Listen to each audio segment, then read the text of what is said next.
नमस्कार मित्रों, आज हम लोग इस संपूर्ण ब्रह्मांड और उसके चिकित्सीय प्रभाव को हम लोग इस वीडियो में जानने का प्रयास करेंगे।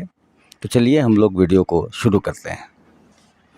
मित्रों, जब भी हम लोग आकाश गंगा में लाखों करोड़ों तारों को देखते हैं तो अपने आप को बहुत छोटा महसूस करते हैं, क्योंकि इन्हीं तारों की धूल और बादल से बने हुए इंसान हैं हम। इस ब्रह्मांड के 500 अरब आकाश गंगाओं में से किसी एक आकाश गंगा में रहते हैं हम। आकाश गंगा में 100 अरब से भी ज़्यादा तारे हैं। इनमें से हमारा एक अपना तारा है जिसका नाम सूर्य है। इसी सूर्य का चक्कर लगा रहा है एक छोटा सा ग्रह पृथ्वी। इस पृथ्वी पर मानव रूपी इंसान भी रहते हैं। अनंत ब्रह्मांड के कुछ रोचक तथ्यों के बारे में भी हम जानें। एक, ब्रह्मांड में सब कुछ गतिशील है।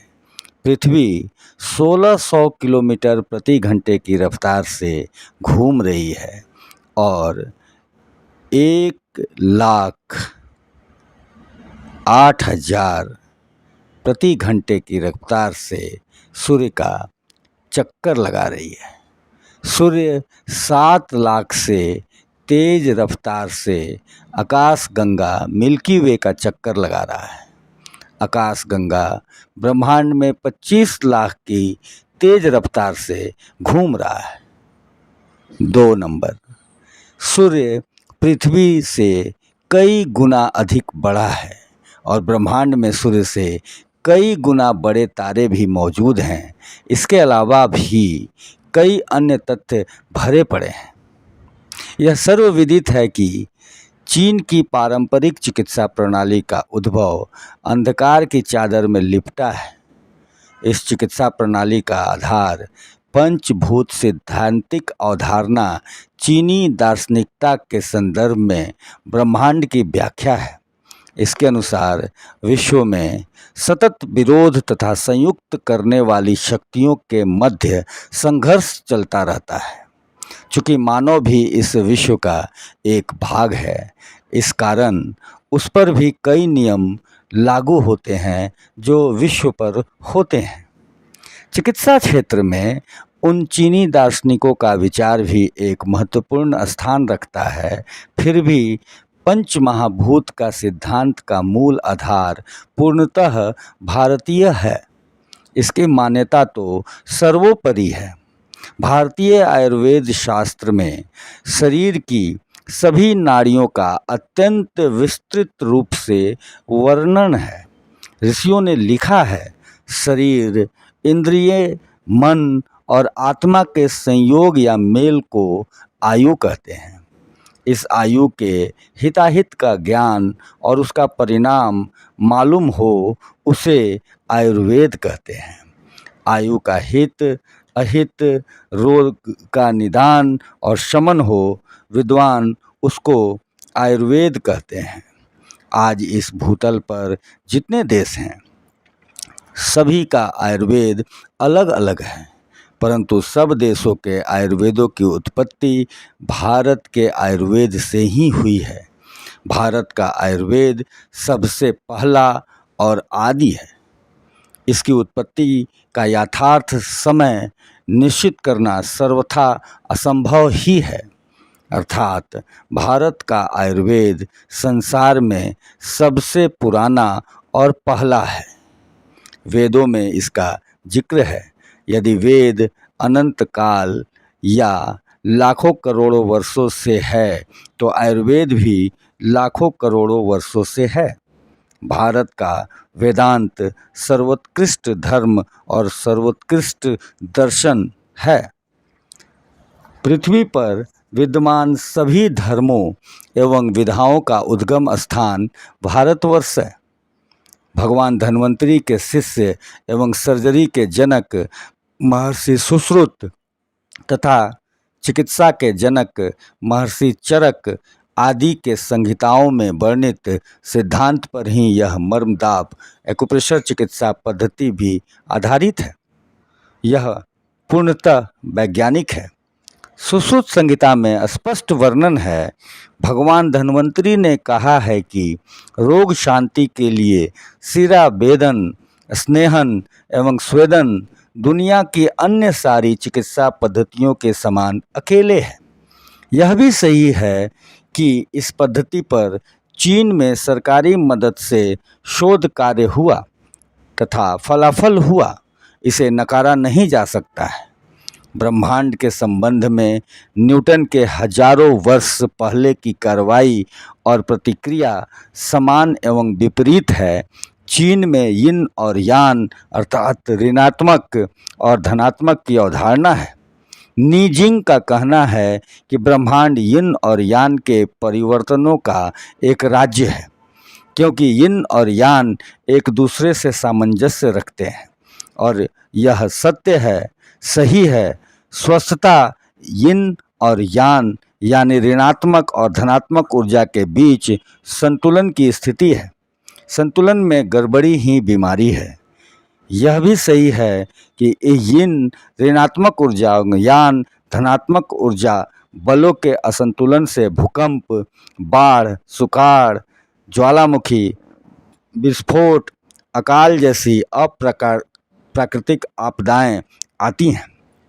यिन और यान के संबंध में चीन का कहना है कि यिन डार्क छाया, ठोस नीचे, गाढ़ा एवं अंदर है तथा यान उज्ज्वल प्रकाश, खोखला और ऊपर है। नेई जिंग का कहना है कि यिन छायादार पक्ष है और यान पहाड़ी का प्रकाश पक्ष है। ऊपर बतलाया जा चुका है कि एक ऊर्जा का दो पहलू होता है, अर्थात हमें दो प्रकार से प्राप्त होता है। ईश्वर प्रदत्त ऊर्जा, मानव द्वारा अर्जित ऊर्जा। आज शरीर रचना एवं क्रिया पर काफ़ी शोध हो चुका है। आगे भी अनुसंधान कार्य चल रहा है। शरीर रचना एवं क्रिया की जटिलता को सुलझाने का प्रयास लगातार जारी है। ऊपर वर्णित पंच महाभूतों के बीच 12 मुख्य अंग यथा 6 ठोस एवं 6 खोखला अंग मानते हुए बंटवारा किया गया है, अर्थात हृदय, पेरिकार्डियम, फेफड़े, प्लीहा, हृदयावरण झिल्ली, स्प्लीन, लीवर एवं किडनी ठोस अंग हैं। तो छोटी आंत, बड़ी आंत, स्टोमक, पित्ताशय एवं मूत्राशय खोखला अंग है। खोखला अंग ऊर्जा की आपूर्ति करता है, ठोस अंग अपने में ऊर्जा को संचित करता है।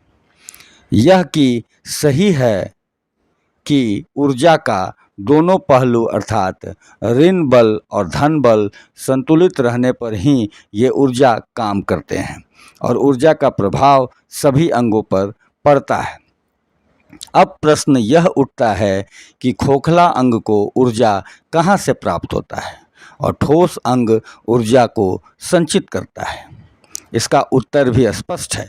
खोखला अंग बाहर से भोजन के रूप में शरीर के लिए कार्बोहाइड्रेट, वसा, प्रोटीन, जल, हवा एवं अन्न आदि ग्रहण करता है और उससे सत्व के रूप में ऊर्जा तैयार होता है। रक्त के माध्यम से शरीर को आपूर्ति करता है। इस प्रकार खोखला ऊर्जा खोखला एवं ठोस दोनों तरह के अंगों को प्राप्त होता है और शरीर स्वस्थ रहता है। खोखले अंग के कार्य: आमाशय भोजन ग्रहण करता है तथा छोटी आंत में पहुंचने के पहले तक अस्थायी भंडार के रूप में कार्य करता है तथा पाचन एवं अवशोषण का भी कार्य करता है। जल का अवशोषण बड़ी आंत में पूर्ण होता है। निगले हुए भोजन को मथता है और उसे जठर रसों गैस्ट्रिक जूस के साथ मिश्रित कर तरल मिश्रण बनाता है। आमाशय हाइड्रोक्लोरिक एसिड एवं एंजाइम्स को स्रावित करता है, जो प्रोटीन्स के पाचन को आरंभ करते हुए भोजन के साथ आमाशय में पहुंच अधिकांश सूक्ष्म जीवाणुओं, बैक्टीरिया को नष्ट कर देता है। हाइड्रोक्लोरिक एसिड HCl जीवाणु को नष्ट करता है तथा पेप्सिन प्रोटीन का पाचन आरंभ करता है। वसा का पाचन पैनक्रिएटिक एवं इंटेस्टिनल एंजाइम के द्वारा होता है। फिर सारी क्रियाएं पूरा कर शर्करा को ग्लूकोज एवं फ्रुक्टोज में बदल देता है। छोटी आंत का कार्य, इसका कार्य आमाशय से आए अर्ध तरल भोजन का पाचन करना और फिर उसका अवशोषण करना है। यह कार्य आंत्रपेशियों की गतियों तथा एंजाइम्स की रासायनिक क्रियाओं द्वारा संपादित होता है।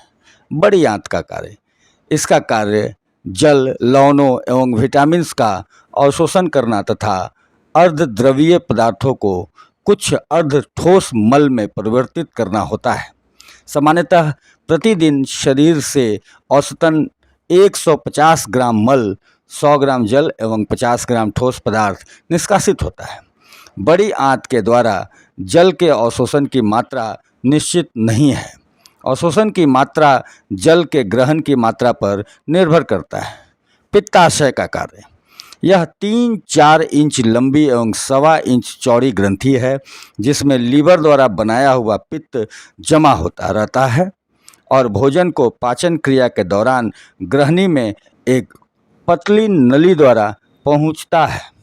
पित्ताशय में बाइल का स्टोरेज होता है तथा कंसंट्रेट होता रहता है।